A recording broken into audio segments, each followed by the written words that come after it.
Welcome to the Living the Dream podcast with Curveball. If you believe, you can achieve.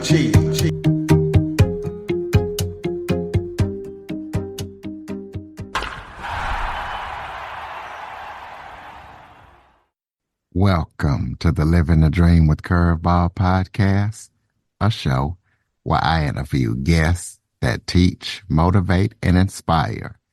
Today, we're going to be talking about getting outside of your comfort zone and basically getting over yourself, as I am joined by Brandon Davis. He is the CEO of Interval, which is a virtual AI receptionist for small businesses. He also owns a podcast and consulting platform called Get Over Yourself LLC, which is dedicated to helping people get outside of their comfort zone and basically get over themselves. So we're going to be talking to him about everything that he's up to. So Brandon, thank you so much for joining me today. Thank you, Curtis. I'm super happy to be here. Hopefully, my goal today is to help at least one of your listeners. And if people don't agree with what I'm saying, that's okay, as long as they're somewhat motivated to go do something. So absolutely. Well, why don't you start off by telling everybody a little bit about yourself? Yeah, definitely. I grew up in Southern California, but since then I've had the amazing opportunity to live kind of all over the place. I've experienced Brazil. I lived there in Southern Brazil for about a year. I've lived in Texas. I've lived in Tennessee. I've lived in Florida. I've lived in Utah. That's where I'm currently at right now. And what kind of makes me tick in life is business. I'm huge into business, starting businesses, and that's kind of what inspires me. And one of my goals through business is to inspire other people as well. As Curtis, as you mentioned, I host a podcast myself called Get Over Yourself, and I have a consulting business along with it. And it's simply to help other people. I'm not trying to make a ton of money off of it. It's kind of my pet project that I absolutely love sharing with others. So that's a little bit about what makes me tick in my free time. Love hanging out with my wife, working out, and watching Dodger baseball. Yeah, I was going to ask you. I'm an Atlanta Braves fan, but your Dodgers really got a stacked lineup this year. To be interesting to see how they do. You know what? My brother-in-law is a Braves fan, and as much as I fully believe in my team this year, we are stacked. You know what scares me is still meeting the Braves in the championship series this year. I am afraid of your Braves. I got to admit it. Yep, and you did take Freddie Freeman from us, but we're still going to be there in the end, should be. Oh, you know what? We could talk about that's an entire episode in and of itself. I don't believe we took Freddie. I believe he was destined to be a Dodger. So. Oh yeah. Well, start by letting us know about Interval. Tell us about that and how that helps small businesses for people out there who might need that service. Yeah, I appreciate you starting with this. It's kind of funny. Usually when I talk about this business, there's a whole caveat behind it where I tell listeners that I've started other businesses that have completely tanked and gone nowhere. So what Interval is, it's an AI receptionist that most recently we're targeting automotive businesses, so typical auto dealerships and auto repair shops. Our goal is to help them attract clients that they normally would have missed just when they miss phone calls. So a big pain we notice inside of that industry specifically is when the mechanics are underneath your car fixing it, or they're rotating your tires, or whatever maintenance that a customer's already come in for. A lot of times they don't have a dedicated front desk, meaning a full-time receptionist or somebody who always handles the phone. And the kind of rule of thumb at a lot of these auto shops is closest one to the phone, if they're available to pick it up, they pick it up when they can. But for the most part, everyone's working in their bays just trying to fix the customer's cars. And so we notice they're missing out on thousands of dollars a month in revenue simply because they're missing customer phone calls. So what our software does is when somebody calls into these businesses, it answers the phones for them, and it can respond to basic customer inquiries. It can schedule appointments, any kind of task that a normal human receptionist would be able to do. That's what our software does. Once again, just to make sure that these businesses are never missing any clients, because that is a huge, huge issue.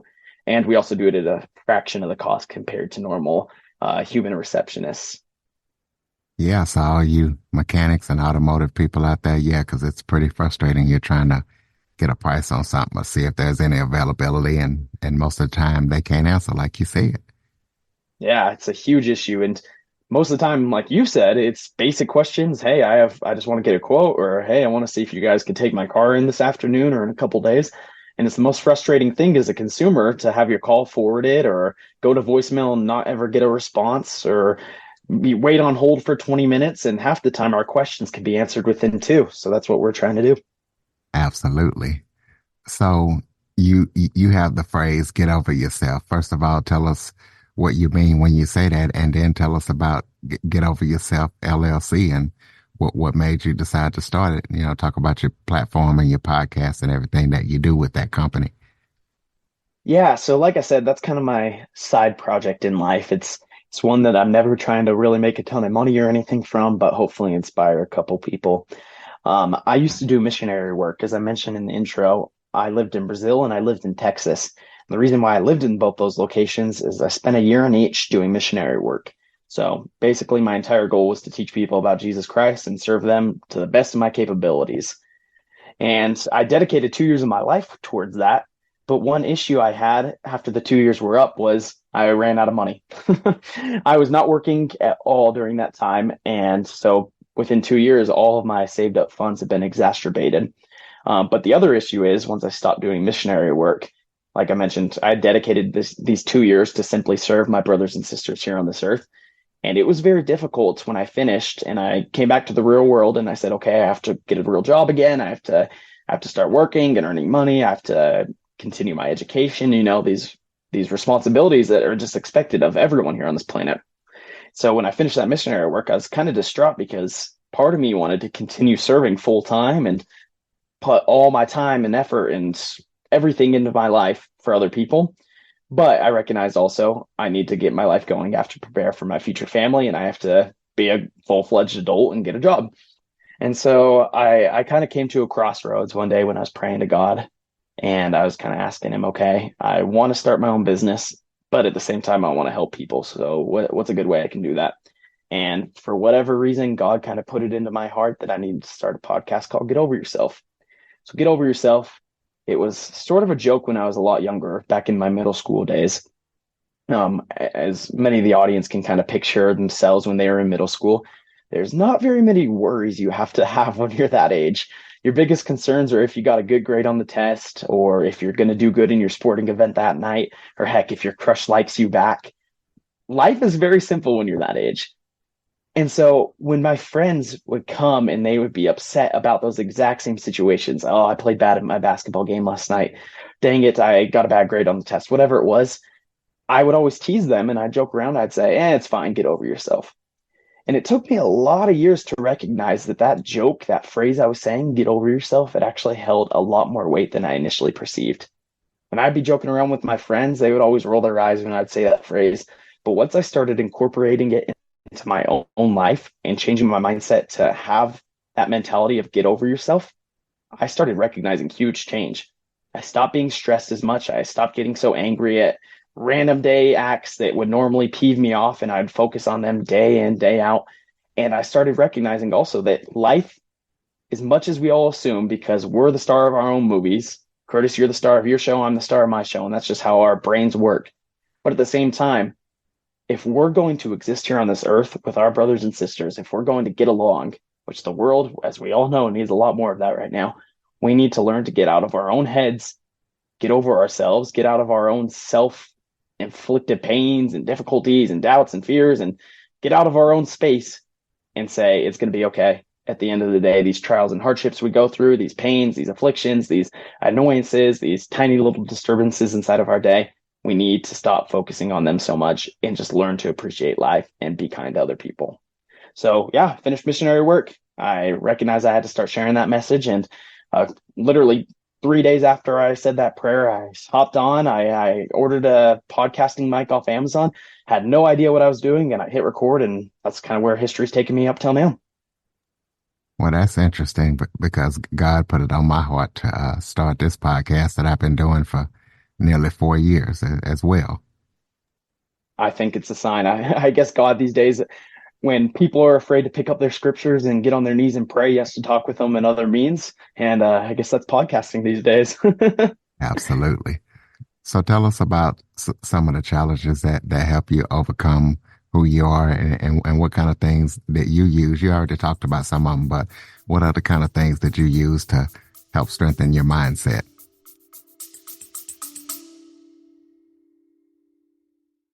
Okay, everybody, it's Michael E. Cullen II. And I'm Sesame and Carta from the All Too Real 2 podcast. We're passionate about movies, TV, and pretty much all things pop culture. Dive into the chaos of failed sitcoms, direct-to-video sequels, and the quirky realms of cinema and TV. Join us every Thursday for your dose of All Too Real 2 entertainment. We'll guide you through debates like whether Howard the Duck qualifies as a superhero. Ponder if Larry the Cable Guy could be the new Rock or Schwarzenegger. Discover if some shows and movies should have stayed in the cutting room. Ever heard of a sitcom featuring that dictator with the funny mustache? Well, we watched it. We're dedicated to unraveling the peculiarities of pop culture, sometimes with awesome guests. So, if you're into the eccentric world of pop culture, listen and subscribe to All Too Real 2. Available wherever you find podcasts and on Age of Radio.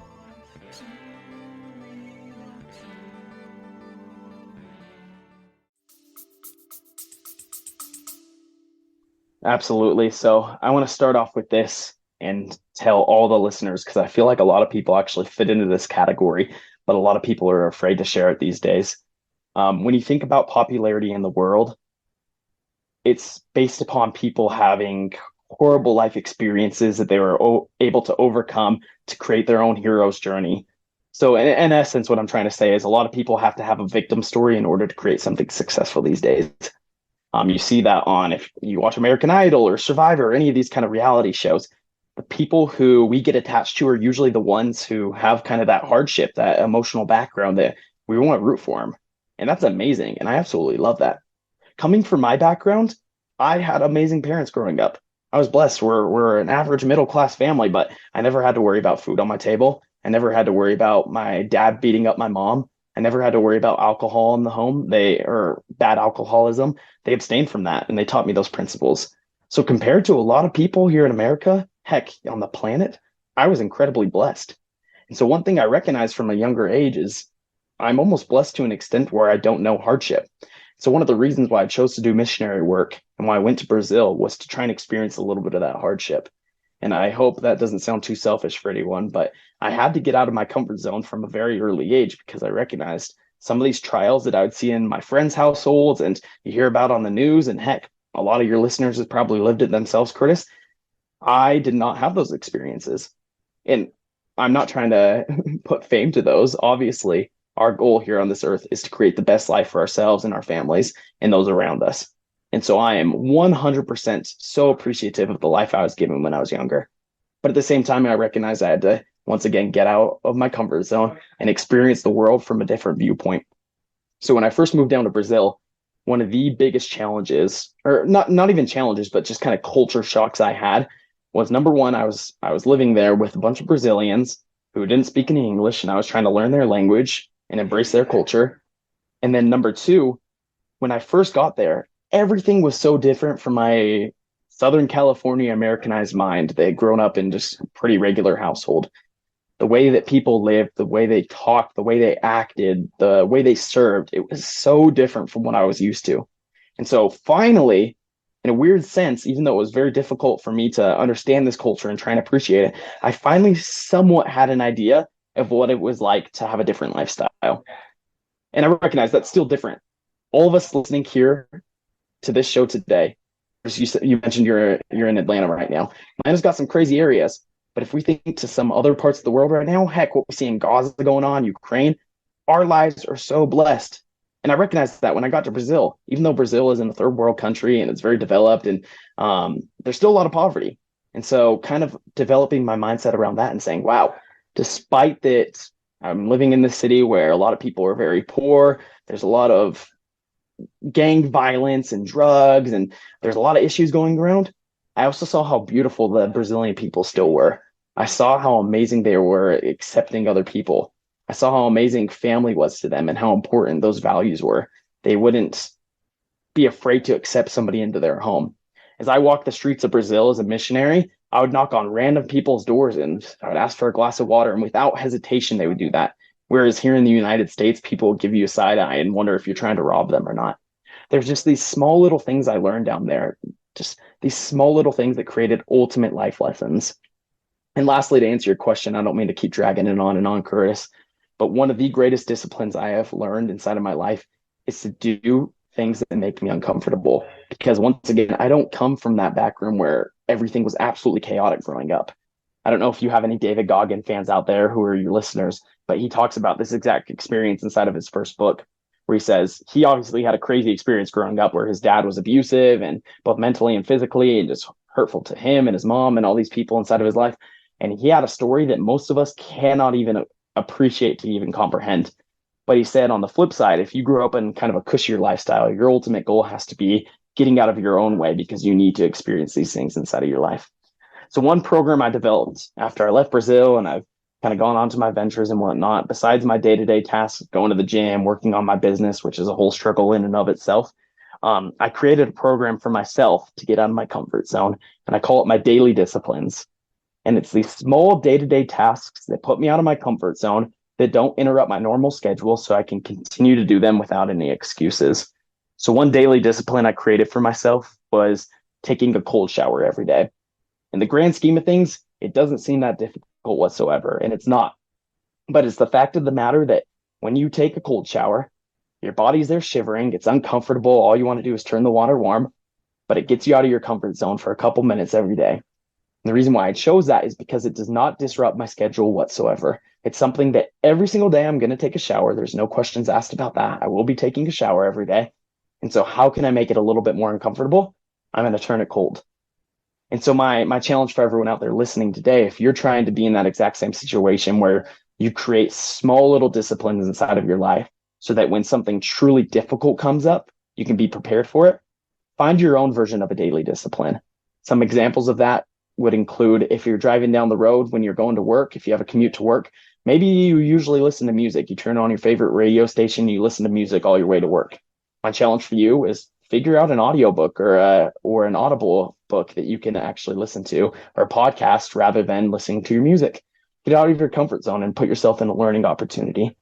Or maybe your daily discipline is making sure every day when you wake up, you go on a 10-minute walk just to wake up, you get your body moving, you do a little bit of physical fitness. The whole point of these daily disciplines is to do something that does not interrupt your daily schedule, so there's absolutely no excuses on why you can get it done. So that's kind of my story, Curtis. Sorry if I took up a ton of time there and just kind of rambled. No, that's perfect. That's definitely good. If you guys do the cold shower, hit us up on the email or social media and let us know how that worked out for you. And let us know about how you were able to start so many businesses at such a young age. Yeah, this is another fun thing. Another way I kind of got out of my comfort zone. I always recognized from a early age that God speaks to me through business. I know that's funny to hear. And Curtis, how God speaks to you is going to be completely different than how he speaks to me. How he speaks to me is going to be completely different from how he speaks to any of my siblings or heck, anyone who's listening to the show.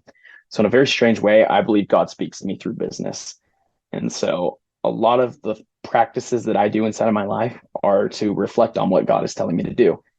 God doesn't really care if I become a millionaire or not. He wants me to be happy and he wants me to learn. That's kind of why we're all put here on this earth. But if I could do that and I could start a business that creates jobs for other people, he'll be pretty happy about that. I'm serving people. And that's going to create an amazing life lesson for me on how to provide, not only for my wife and my future kids, but for everyone who works for me. So growing up, that was kind of always my mentality. I started my first business when I was in high school. Nothing fancy whatsoever. I had an old beat up pickup truck and I had a buddy who had some lawn care equipment, and we both grown up doing lawn care for our own homes and a couple of our neighbors. So one day I said, all right, Dawson, let's throw all your stuff in the back of the truck and let's go door to door and try and sell our services. And we had the absolute worst sales pitch known to mankind, but we'd go door to door in our hometown and say, hey, I'm Brandon, this Dawson. We want to cut your grass. And most of the time people let us do it just out of pity because they saw a couple of high school kids trying to earn a couple of bucks. But where my initial love for business stemmed was simply because I learned from a young age the feeling I got from earning my own dollar. I've worked plenty of jobs where I had my own boss and I got my paycheck every 2 weeks, and that's great. And no disrespect to anyone who loves that kind of lifestyle, but the feeling I got when I was earning my own money with something I started was just absolutely life-changing. And so then I just continued that exact same thing. I went and did the missionary work. And since then, I've just been working and working and working on my own businesses. The podcast, I have a Christmas lights business where we go and hang Christmas lights during the season. Then I've also had a couple that have completely failed. I was trying to work on a clothing business a couple of years ago with my cousin. And lo and behold, two guys with zero fashion sense and have zero design skills. We failed at that. Who would have guessed? But it's these little experiences that I learned that actually propelled me forward. So every time I fail in a business, it just teaches me so much more. So at the point of interval right now, all these experiences I have built up with the lawn care to the Christmas lights to the failure of a clothing company, they all teach me principles that have stacked into this business now. And that'll be my continued theory throughout the rest of my life. I'll just keep building and growing and selling and building and growing and selling. Well, speaking of your podcast, let listeners know about your podcast and what they can expect when they listen to it. Yeah, so much like you, Curtis, a lot of the style of my show is just interviews and hearing other people's life stories. So if anyone wants to check it out, it's called Get Over Yourself. Hopefully it can inspire you. Most of the time I'm not doing all the yapping, but I have a fun guest who does a lot of the talking, who truly wants to inspire people and help them. So much like your show, Curtis, it's all about helping people get out of their comfort zones and become a better version of themselves day in and day out. Tell us about any upcoming projects that you're working on that we need to be aware of. Nothing too crazy going on. Just the startup I'm working at that occupies the majority of my time, and then I try and get podcasting in where I can. Most of my days start at 6 a.m. and they go till about 9 p.m. for work, and then we repeat. So my life really is boring right now. But if anyone ever has any questions, I always take the time to message them back on social media or Instagram. So social media or my email. So make sure to hit me up if you guys have any questions. Yeah, that's the next question. Go ahead and throw out your contact info so people can keep up with everything that you're up to or contact you if they'd like. Yeah. My social media, all my social media handles are Get Over Yourself _podcast. Pretty active on there when I'm on my laptop. I don't have any social media on my phone because it's a time waster. But if you guys have any questions, I'll get to it when I'm at work. Likewise, if you guys have any questions that are a little bit more pertinent, you can email me at llcgetoveryourself@gmail.com.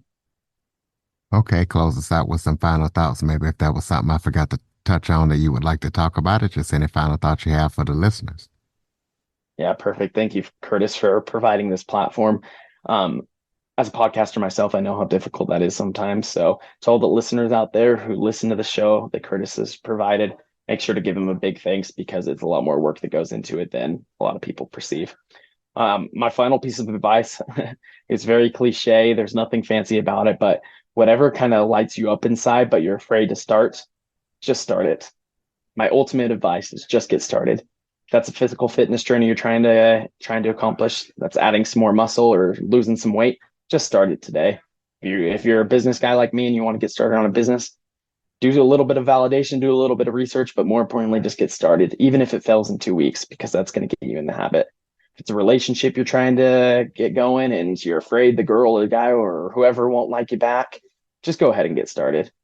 I promise you, in the long term, you're going to appreciate yourself more, as well as whatever opportunity, even if it completely tanks and it's a very difficult learning experience. If you just get started, life will be easier. You'll learn from those experiences and it'll mold you into a stronger person. Yeah, ladies and gentlemen, just go ahead and get started. I would also like you to go ahead and get started following, rating, review, and sharing this episode to as many people as possible. If you have any guest or suggestion topics, cjackson102@cox.net is the place to send them. Thank you for listening. Thank you for supporting the show. And Brandon, thank you for joining us and sharing your amazing story. Absolutely, Curtis. Thank you. And everyone, just get over yourselves today, all right? For more information on the Living the Dream podcast, visit www.djcurveball.com. Until next time, stay focused on living the dream.